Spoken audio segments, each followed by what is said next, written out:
Diasco Foot, le miroir du football de la diaspora congolaise.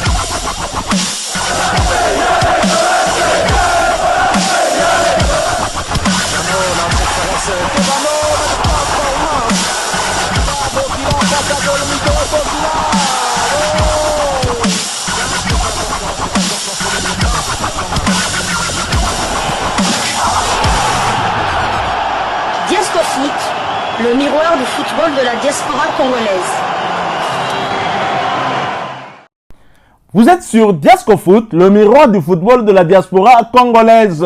Diasco Foot vous dit bonjour, tout le plaisir est pour nous de vous retrouver, mais surtout de savoir que vous êtes nombreux en train de suivre votre chaîne YouTube dédiée uniquement aux footballeurs de la diaspora congolaise.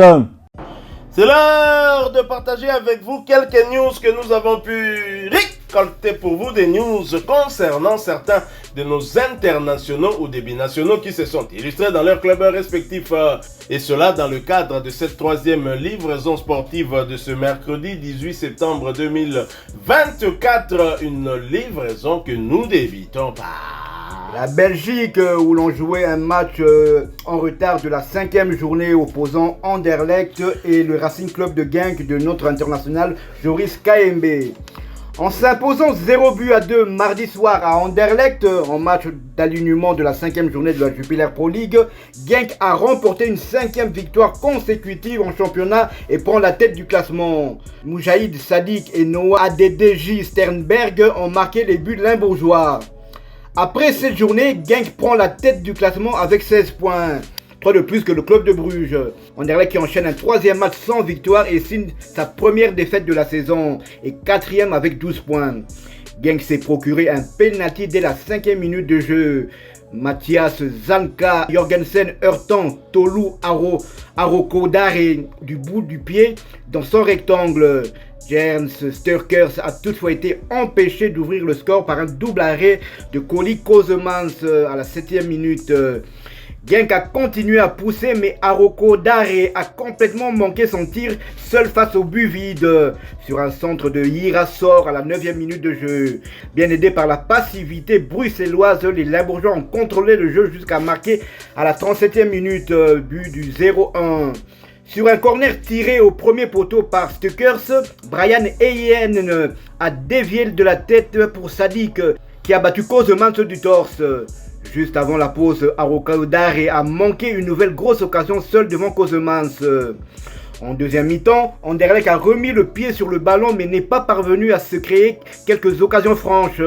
Pour Genk, Sor a manqué le cadre lancé seul face au but mauve à la 69e minute de jeu. Les Genkois ont finalement fait le break à la fin du temps réglementaire et Yongju-Oh récupérant le ballon à l'épaule face à Zanka et transmettant rapidement à DDJ Sturkenberg qui a poussé le ballon dans le but vite à la 86e minute de jeu. Score final 0-2. Noah Adedji Stenberg, comme son nom ne l'indique pas, a des origines congolaises. Belge né en Allemagne de parents nigérians et congolais. Il est né un certain 19 juin 2005, il a donc 19 ans. On y reviendra dans nos prochaines éditions avec un portrait de cette nouvelle pépite. Joris Kayembe était bien évidemment titulaire et ce pour la 7e fois de cette saison. Il a disputé cette saison 666 minutes sur les 681 possibles. Le KRC Genk est leader de la Jupiler Pro League avec 16 points, contre 5 victoires, 1 nul et 1 défaite. 14 buts marqués et 10 buts encaissés. Genk recevra les promus de Dender le dimanche 22 septembre en match de la 8e journée de la Jupiler Pro League. Nous quittons la Belgique pour parler cette fois de la première journée de la nouvelle formule de la Ligue des champions européenne.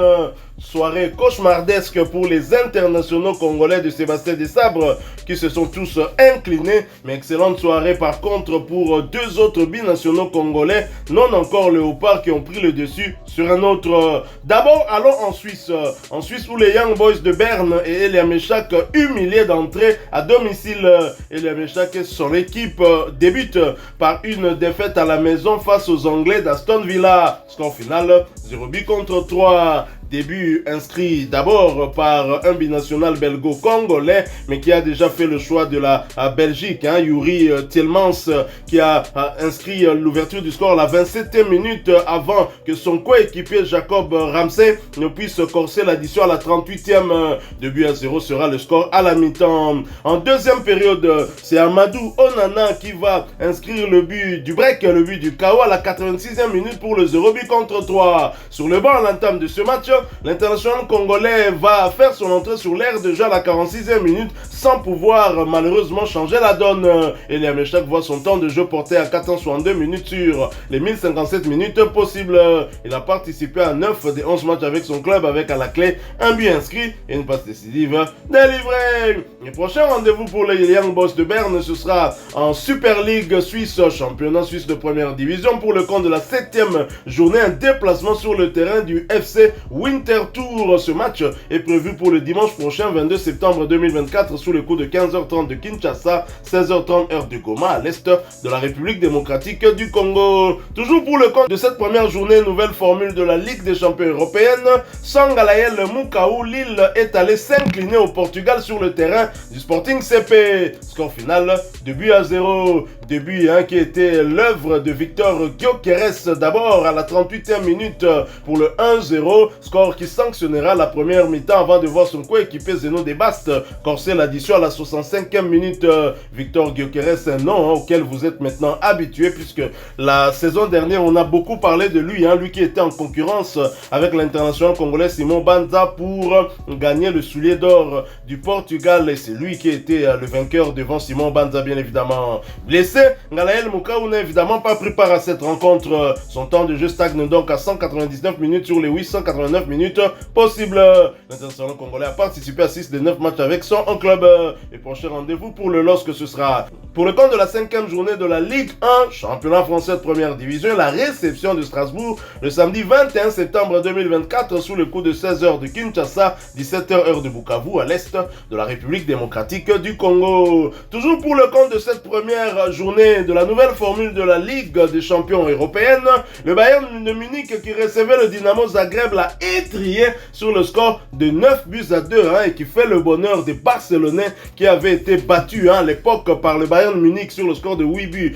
Au moins leur record est battu, ils sont très contents. Et lors de ce match, Harry Kane va signer un quadruplé avec un triplé sur penalty. D'abord, il ouvre le score à la 19e minute sur penalty. Il va inscrire un autre but à la 57e, puis à la 73e, puis 78e. Raphaël Guerreiro inscrira également un but à la 33e. Michael Olise, ancien coéquipier de Jean-Philippe Mateta du côté de Crystal Palace, a inscrit un doublé d'ababord à la 38e, puis à la 61e. Le roi Sané n'est pas resté muet. Lui également inscrit un but à la 85e minute avant de voir Léon Goretzka inscrire le 9e but à la 90e minute plus 2. Du côté du Dynamo Zagreb, Bruno Petkovic va inscrire le premier but du club croate à la 48e minute et Takuya Orjiwara inscrira le deuxième but à la 50e minute. Nathanaël Mboukou, le néo-léopard, est malheureusement resté sur le banc pour ce match, voyant son temps de jeu stagner à 8 minutes sur les 201 minutes possibles. Il aura participé à un des 2 matchs avec son club. Et prochain rendez-vous pour le Dynamo Zagreb, ce sera pour le compte de la 7e journée du championnat croate de première division et un déplacement sur le terrain de Slaven Kopivnica. Ce match est prévu pour le samedi 21 septembre 2024 sous le coup de 16h30 de Kinshasa, 17h30 heure de Béni à l'est de la République démocratique du Congo. Il y avait donc 2 binationaux belgo-congolais, 2 binationaux sur le banc. Les 2 sont restés d'ailleurs sur le banc. L'un, joueur international congolais, mais franco-congolais, Nathanaël Mboukou. Joueur du Dynamo Zagreb, malheureusement il n'est pas rentré au jeu, il a vu ça de loin. D'ailleurs, je pense que c'était mieux d'ailleurs de rester sur le banc. Et l'autre, Vincent Kompany, international belge, entraîneur belgo-congolais. Son père est d'origine congolaise. Papa Kompany. Il est congolais de père. Sa mère est évidemment une belge, sa regrettée mère qui est décédée depuis. Donc, Vincent Kompany et le Bayern Munich rentrent dans l'histoire quand même de la Ligue des Champions. C'est la plus grosse victoire en termes le plus grand nombre de buts marqués. Quand je dis Ligue des Champions, c'est depuis que la Ligue des Champions est Ligue des Champions, pas l'ancienne formule, le club champion, lorsqu'il y avait un seul représentant par pays. Donc la Ligue des Champions, c'est la plus grosse victoire. Donc Vincent Kompany aussi rentre aussi dans l'histoire, car c'est le premier entraîneur pour son premier match en Ligue des Champions qui son équipe gagne avec un écart aussi conséquent. Aussi large, donc félicitations à lui.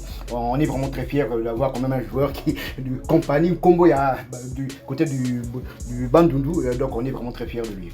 Et fiers d'autant qu'il s'agit d'un Congolais qui vient peut-être laver l'affront. Rappelez-vous, les Léopards de la RDC qui participaient pour la première fois à une phase finale, l'unique fois d'ailleurs, de la Coupe du Monde, premier pays africain du sud du Sahara, battu avec un score très très large de 9-0 par les Yougoslaves, et voir un Congolais remettre le pendule à l'heure avec 9 buts inscrits contre une équipe d'un pays qui a fait partie de la Yougoslavie. Il s'agit de la Croatie bien évidemment, même si eux ont su réduire le score alors que nous c'était à 0.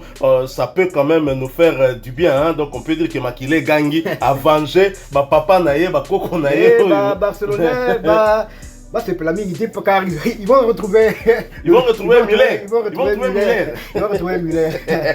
Voilà, nous poursuivons avec cette première journée de la nouvelle formule de la Ligue des champions européenne, et nous allons cette fois en Italie où la Juventus de Turin recevait le PSV Eindhoven et l'a battu sur le score de 3-1. Les buts étaient signés par Kenan Yildiz du côté de la vieille dame qui ouvrait le score à la 21e minute avant de voir son coéquipier Weston McKennie corser l'addition à la 27e. Nicolas Gonzalez inscrira le 3e but à la 52e minute. Le score était donc de 3-0 avant de voir Ismaël Saïbari réduire le score dans les temps additionnels à la 90e minute plus 3. Titulaire du côté de la vieille dame, Pierre Kaloulou a disputé l'intégralité de cette rencontre, cela pour sa deuxième fois consécutive, portant à 208 minutes son temps de jeu sur les 380 minutes possibles. Il aura participé à 3 des 4 matchs avec la Juve. Quant à Samuel Mbangula qui avait bien débuté cette saison, il est malheureusement resté sur le banc et son temps de jeu stagne à 241 minutes sur les 477 minutes possibles.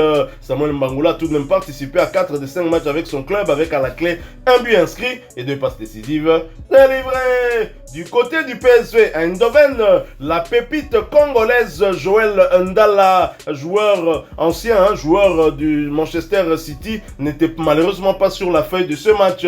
Et prochain rendez-vous pour la Juve, la vieille dame, ce sera en championnat en Serie A, première division italienne, pour le compte de la 5e journée, la réception du Napoli le samedi 21 septembre 2024 sous le coup de 17h de Kinshasa, 18h heure de Butembo à l'est de la République démocratique du Congo. Voilà qui met fin à cette 3e livraison sportive de ce mercredi 18 septembre 2024. Si vous l'avez aimé, laissez-nous un maximum de j'aime. Merci de partager avec nous en commentaire votre point de vue. Abonnez-vous sur cette chaîne Diasco Foot parce que nous sommes le miroir du football de la diaspora congolaise. N'oubliez pas d'activer la petite cloche de notification histoire de ne plus rien manquer des prochains sujets que nous allons vous proposer. Encore une fois, merci à vous, avec espoir de vous retrouver bientôt dans un autre sujet d'actualité. En attendant, portez-vous bien et Diasco Foot vous dit au revoir.